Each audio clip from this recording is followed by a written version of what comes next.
Fear is something that every single living thing feels. Some fear social interaction, maybe heights or tight spaces, and some fear the dark.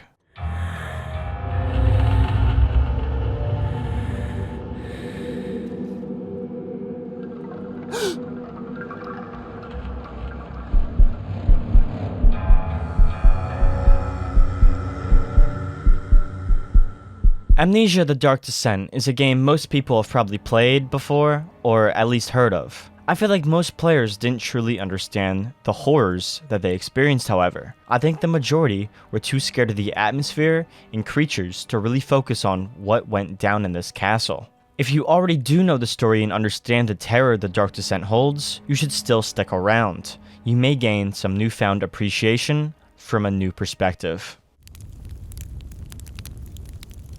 Nyctophobia, the fear of the dark. This is something our protagonist Daniel suffers from. It can cause anxiety, sweating, loss of breath, and even panic attacks. I personally believe that the fear comes more from the imagination of what could be in the dark rather than the dark itself. I find it to be more of a fear of the unknown. So when the game begins with poor Daniel walking around in a strange castle with no memory of how he got there, you can only try to imagine his fear. Daniel finds a note on a nearby table, reading, "Go to the inner sanctum, find Alexander, and kill him." The note gives us a bit of background of how we ended up here with amnesia. With a goal in mind, Daniel pushes forward on his journey to find Alexander. Along the way, we experience panic attacks and even flashbacks of past memories at the castle. Before we continue, however, let's discuss the castle itself. Castle Brennenburg, home to Baron Alex von Brennenburg. The entirety of the Dark Descent takes place throughout the castle as we travel deeper below. At the surface, all seems normal enough. The castle's old and decrepit for sure, but it's still just a normal castle. Odd noises and screams can be heard throughout, but we can never seem to find the source. We see nightmarish creatures in the distance and hear their deep growls as they wander nearby. But so far, we're safe. As we venture below though, things take a drastic turn. For the horrors of the past wait below for Daniel. We learn quickly that something is corrupting the castle as we progress, almost as if it's following us. The Shadow, Alexander calls it, the Guardian of the Orb, an otherworldly concept that slowly trails behind anyone who tries to wield the orb's power, who aren't capable. Young Daniel here is one of those people, along with Alexander. It's revealed through notes and diary entries of Daniel's that before the game takes place, Alexander and Daniel were partners, looking to harness the power of the strange orbs together. Once near finished, Daniel looks upon himself and realizes the evil he has become, choosing to give himself amnesia, leading us straight into the game. Now that we all know what amnesia truly is about, we can finally talk about the fear it invokes. Alexander's castle is home to plenty of horrors and atrocities of its own. Even before the Shadow appeared, Alexander used this castle to hide many secrets and experiments from the outside world, mainly torture rooms ranging from the Blazing Bull to the Wheel. It's claimed that many of these victims were criminals or that they deserved it, but I simply do not believe that to be true. The cries and screams of the victims can be heard in each cell room, along with a familiar voice. Torture wasn't the only form of murder going on in this castle, however. In the very first section of the game, Daniel is tasked with collecting ingredients in the wine cellar. Instead of wine though, we find blood and body parts. Even more voices can be heard. A group of people working under Alexander in the hopes of climbing status and gaining power. Alexander had spiked the wine and locked them down here to perish slowly. We can hear screams as their insides explode and they transform into something horrible.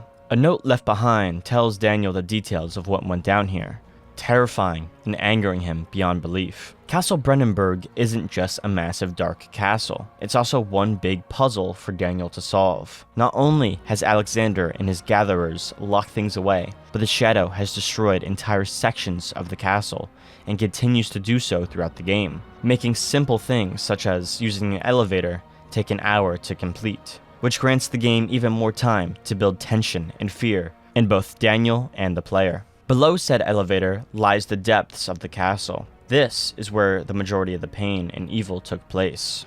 Guest rooms turned to prison cells, offices turned to temples, and cellars turned to sewers. The atmosphere shifts as you descend.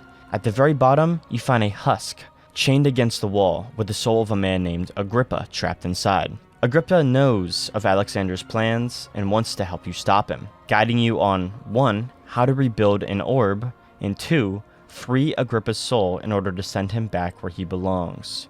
Following his orders makes Daniel come face to face with the very reason he took that amnesia concoction to begin with.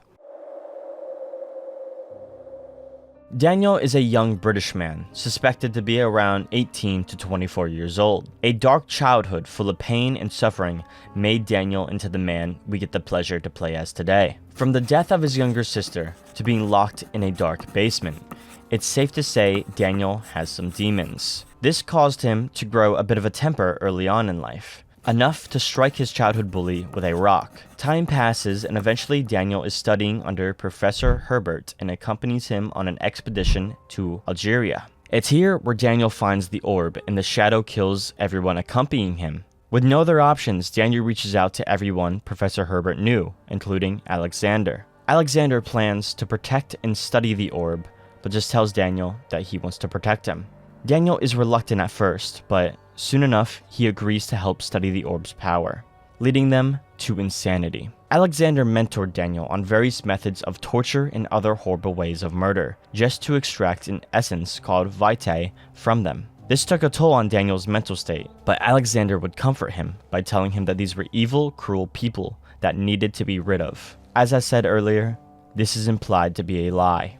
It got to a point where Daniel began enjoying torturing people, becoming somewhat of a sadist. Even Alexander could tell he was beyond corrupt. This went on for far too long, until they kidnapped a simple farm family. The daughter escaped and Daniel hunted her down and stabbed her until she stopped fighting back. The moment her life left her eyes is the moment Daniel opened his own. Daniel's actions shocked Alexander enough to lock himself away in the inner sanctum to continue with the rituals. In a fit of rage and guilt, Daniel vowed to stop Alexander and put an end to all of this. This is where the game picks up. On a first playthrough, most of these story elements may not be very easy to pick up on. The game's atmosphere and mechanics are already terrifying enough, so adding a whole nother layer of cruelty and guilt on top of that can be a lot to handle at times.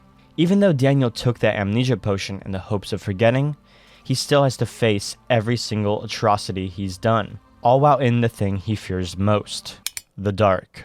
His nyctophobia stems from his childhood, more specifically, when he was locked in that basement I mentioned earlier. It's not the dark itself he fears, however. Daniel is afraid of being trapped in the dark with no hope of escaping. The story of the game is a metaphor for Daniel overcoming his fears. The darkness Daniel is trying to escape wasn't that of an empty cellar or study, but rather that of his own mind. There must have been a light in that little farm girl's eyes the day Daniel murdered her. A light that guided him and showed him how to rid himself of his own horror. He knows he can't make up for all the wrong he's done. He just hopes to be his last victim. We've touched up on a few aspects of Alexander already throughout this video. We, however, have not mentioned his origin. It's believed that Alexander was born sometime before the late 16th century, which is strange, since this game takes place during the mid-1800s. So what exactly is Alexander? No human can live over 200 years naturally, right? At the end of the game, we find Alexander opening a portal with the power of the orb. This is his way back home. He was banished and sent here, where he blended in and acted as the Baron. While searching for an escape back home, he happened to meet Agrippa, who was also very interested in the orbs. Once acquiring one, Alexander forms a team to go out and kidnap innocents to collect vitae. The sheriffs were constantly catching them, however, and in an act of spite or fear of being caught, Alexander spiked all their drinks and locked them in the wine cellar as previously mentioned. Based on that note found in the cellar, fans suspect these men to be the gatherers found around the castle. Truly a fate worse than death. With little time to spare, Alexander decides to rush the ritual with his orb, but ends up failing and shattering the orb, which we later repair in the game. With nowhere left to look, he's destined to sit and wait for another prey to fall within his grasp. It's around this time where he hears of Daniel and his orb, offering to take him in, and you already know how that pans out. Throughout the game, Alexander can be heard communicating with you through his mind, constantly telling you to give up and to let him finish the ritual. It's here where Daniel has 4 different options. He can let Alexander escape and die to the shadow, sabotage the ritual, killing Alexander and walk away unharmed, or save Agrippa and have him go through the portal instead. No matter your choice, however, there is no true good ending. If Daniel survives, he will still be plagued with the evil he's done. But if Alexander escapes, who knows what evil is yet to come. Saving Agrippa ends with dialogue of him pleading with an associate named Johann Weyer, who's waiting there for Agrippa. These two work together, studying the orbs and using them to live much longer than intended, over 200 years to be precise. There is no sign of ill intention though, and they are considered to be kind men, so many consider this to be the correct ending to choose. The entire story and fear factor of this damn game stems from Alexander's manipulation and torture. Everywhere he goes, a trail of bodies seems to follow. The Dark Descent may be terrifying and horrific, but it is a very far-fetched story with little ties to reality. Enter Amnesia Justine, a free DLC for the base game with little to no relation to the main story, but the topics covered in this short 40-minute experience are a lot more gruesome in my opinion, as there's something a lot more grounded. Justine was born to a highly successful and respected psychological researcher. She was a very loved and cared for child, but she suffered from mental illness. It's never stated what she was exactly dealing with, but it intrigued her father nonetheless. Her father would try to understand and study Justine, becoming less of a daughter and more of a subject. Justine's mother passed away early on, and she lacked any memory of her. The only thing she really knew is that her beauty was blinding, a phrase that would haunt Justine, as she felt she would never achieve the same. At the ripe age of 10, Justine turned against her father, murdering him with a family soapstone. The family wealth then became her own, and she went on to find a man to treat her the way she thought she deserved. She managed to get 3 men to fall in love with her, and would pin them against each other for her own amusement. She slowly but surely tortured each of these men in ways they wouldn't even realize. For example, one of her lovers, Malo, was a popular violinist. During a performance, he appears highly intoxicated and the crowd is quick to notice. Justine can't help but to laugh at his downfall, and even has her 2 other lovers carry him off stage. Another man finally had enough of Justine's games and was prepared to leave her, but before he had the chance, Justine drugged him and took him to her cabinet of perturbation, where he would be tortured and mutilated both physically and mentally. Justine asks him how beautiful she is, and he replies that she's plenty beautiful. That's not the response she wanted. Justine asks if her beauty is blinding. As he responds, Justine blinds the poor man. He screams in rage and vows to get revenge and kill Justine. No! You have to say it first. How beautiful am I? Plenty. Now let me out of this thing! No! That is not what you say. Your beauty is blinding. Ah! My eyes! What have you done to my eyes? Justine! This isn't funny! You've blinded me! Ha ha! Can't catch me now! I'll kill you, you whore!